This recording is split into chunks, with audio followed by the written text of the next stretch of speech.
You'll understand when you're a mother, my sister Kate smirked from across our parents' dining room table. Oh wait, you're not one yet. The casual cruelty in her voice made my hands shake as I gripped my water glass. I'm Emily, 34, and I just discovered my parents had emptied my adoption fund to pay for Kate's fourth round of IVF. We had to make a choice, Mom said, reaching for Kate's hand. Your sister needs this money now. You can still have children naturally, Emily. You're just being stubborn about adoption. I stared at the bank statement in front of me, the account balance mocking me with its zeros. 10 years of savings, nearly $45,000 I carefully set aside, gone without my permission. All because my parents were still co-signers on the account I'd opened at 24, when my first adoption attempt fell through. You had no right, I managed to say, my voice steadier than I felt. That was my money, my future. Dad cleared his throat, straightening his tie the way he always did when he was about to deliver what he thought was irrefutable logic. Kate's biological clock is ticking, princess. She's already 32, and they've been trying for 3 years. Your adoption plan can wait. Can wait.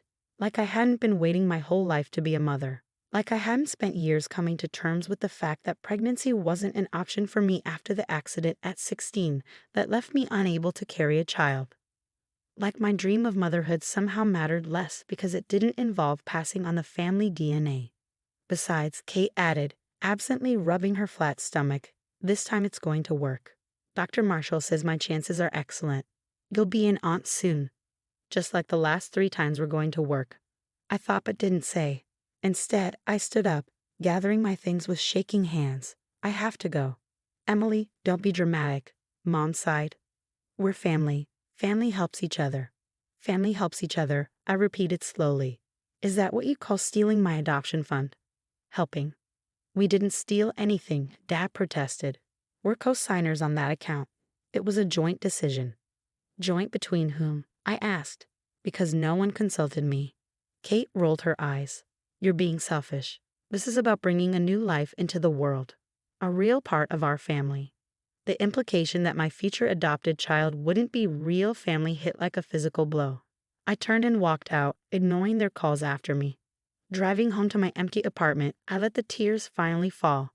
10 years of hoping, planning, saving, gone because my sister's desire for a biological child trumped my dreams of adoption. Again. But when I opened my door, there was a surprise waiting. A letter slipped under by my elderly neighbor, Mrs. Peterson. This came for you special delivery, her note read. The courier was quite insistent. The envelope was thick, cream-colored, with my name written in familiar handwriting. My grandmother's handwriting. But that was impossible. Grandma Rose had passed away 6 months ago. With trembling fingers, I opened it. Inside was a letter dated just weeks before her death, and a sealed envelope marked open only if they take the adoption fund. My heart stopped. How had she known? My dearest Emily, the letter began.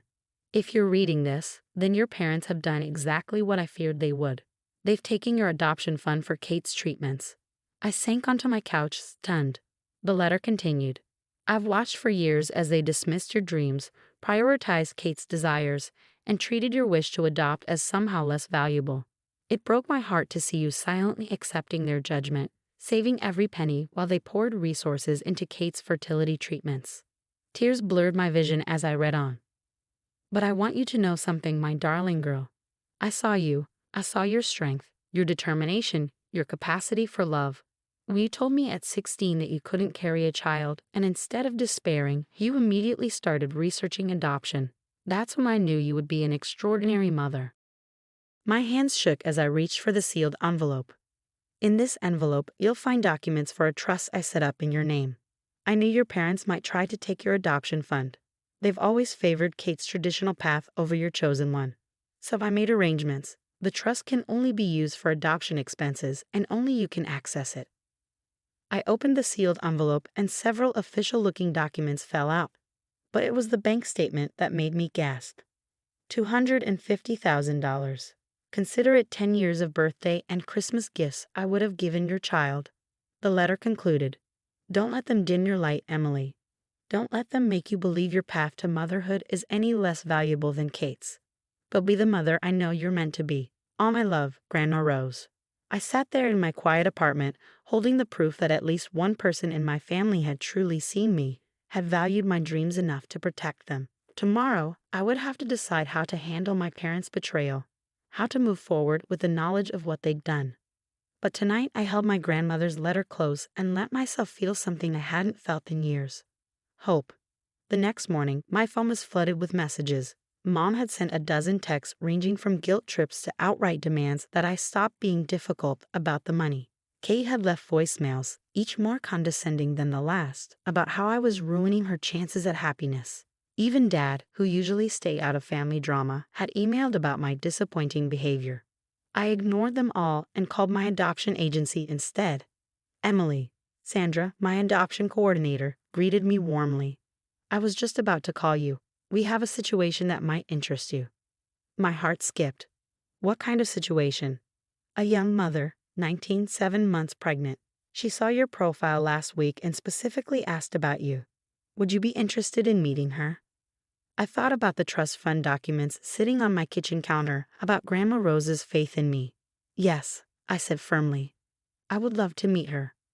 Later that afternoon, I sat in a small coffee shop, nervously waiting to meet Jessica, the young woman carrying the baby that could potentially become my child. When she walked in, her hand resting protectively on her rounded belly, I felt an immediate connection. I liked what you wrote in your profile, she said after we'd settled with our drinks. About how family isn't about blood, it's about love. That's how I want my baby to be raised. We talked for hours. Jessica was smart, thoughtful, and absolutely certain about her decision to place her baby for adoption. By the time we said goodbye, we had agreed to move forward together. I was floating on air when I left the coffee shop, until I saw Kate leaning against my car. Mom's crying, she said without preamble. She can't believe you're being so selfish about this. I took a deep breath. I'm not having this conversation, Kate.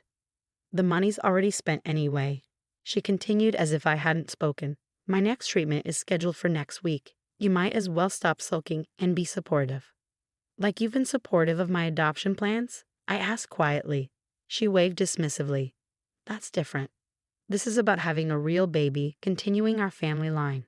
Mom and Dad understand that. My child will be real, I said, my voice firm. And thanks to Grandma Rose, they'll be here sooner than you think. Kate's eyes narrowed. What does that mean?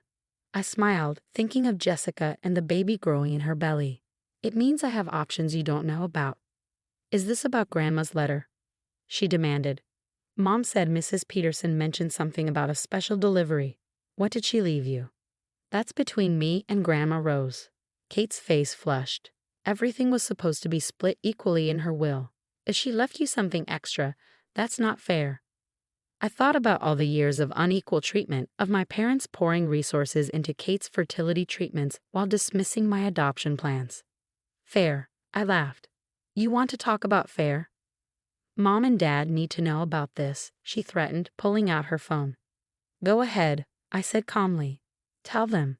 Tell them that Grandma Rose believed in my dreams enough to protect them. Tell them that while they were stealing my adoption fund, she was making sure I'd still have a chance at motherhood. Kate's hand trembled as she lowered her phone. You're lying. Grandma wouldn't have played favorites like that. She didn't play favorites. I corrected her. She played fair, actually fair, not your version of it. She saw what was happening and made sure my path to motherhood was protected, just like Mom and Dad protected yours. I need that money more than you do, Kate burst out. This is my last chance. No, I said firmly. What you need is to accept that you don't get to dictate how I become a mother. What you need is to understand that your desire for a biological child doesn't trump my dreams of adoption. I unlocked my car, sliding into the driver's seat. By the way, I added through the window, I just met with an expectant mother who's chosen me to adopt her baby. She's due in 2 months. I thought you should know you're going to be an aunt. For real this time. The look of shock on Kate's face as I drove away was something I'll never forget. By the time I got home, my phone was ringing with calls from my parents, but I ignored them. Instead, I took out Grandma Rose's letter and read it again, drawing strength from her words. Tomorrow, I would deal with my family's reaction. Tomorrow, I would start setting firm boundaries and making it clear that their behavior would no longer be tolerated. Tomorrow, I would begin preparing for my baby's arrival. But tonight, I sat in my quiet apartment and wrote a letter of my own to my future child, telling them about their great-grandma Rose, who believed in love more than blood, and who made sure that we would find each other. 2 months passed in a whirlwind of preparation. I painted the nursery a soft sage green, filled it with children's books and handmade blankets, and spent every free moment getting ready for my baby's arrival. Jessica and I grew closer, meeting weekly for lunch and sharing hopes for the future. My parents' reaction to the news was exactly what I expected. Mom showed up at my door unannounced, oscillating between tears and accusations. "How could you move forward with adoption without consulting us?" she demanded. "And what's this about a secret trust from your grandmother?" "I don't need to consult you about my path to motherhood," I replied calmly. "And Grandma Rose made her choices, just like you made yours." Dad tried a different approach, calling with a business-like proposition. "Look, Princess, maybe we can work something out. You could share the trust money, help your sister, and still have enough left for adoption later." "No," I said firmly. "The trust is for adoption expenses only. Grandma Rose made sure of that." Kate's IVF treatment failed again, leading to another round of guilt trips. "If you had helped, maybe it would have worked this time," she sobbed over the phone. "This is partly your fault." I let her words wash over me without sticking. My focus was on the future, and my babies. Then, on a sunny Tuesday morning, Jessica went into labor. I rushed to the hospital, my heart pounding with equal parts excitement and nerves. 12 hours later, I held my daughter for the first time. Looking down at her perfect face, I whispered, "Hello, Rose." Jessica smiled tiredly from her hospital bed. "Rose, that's beautiful." The next day, as I was completing the adoption paperwork, my parents and Kate showed up at the hospital. Mom burst into tears when she saw the baby, while Dad stood awkwardly by the door. Kate hung back, her face unreadable. "She's gorgeous," Mom whispered, reaching for Rose. But I didn't hand her over. "Before you hold her," I said quietly but firmly, "we need to be clear about something. Rose is my daughter. Not your do-over baby, not Kate's substitute, not a consolation prize. Mine, and if you want to be part of her life, things need to change." "What do you mean?" Dad asked. "I mean no more dismissing adoption as second best. No more comments about real family or blood relations. No more trying to control my choices or steal my money. Rose deserves better than that, and so do I." Kate stepped forward, surprising me by speaking up. "She's right," she said softly. I've been awful about this. Seeing her now, she's perfect, Emily. She's your daughter." Mom dabbed at her eyes. "But we're still her grandparents. We still want to be involved." "Then prove it," I said.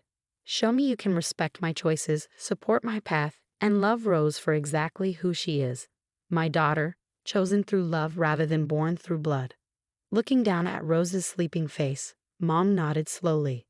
"We can do that. We will do that." Over the next few weeks, something shifted in my family dynamic. Mom stopped pushing Kate's fertility struggles into every conversation. Dad started asking genuine questions about adoption and bonding.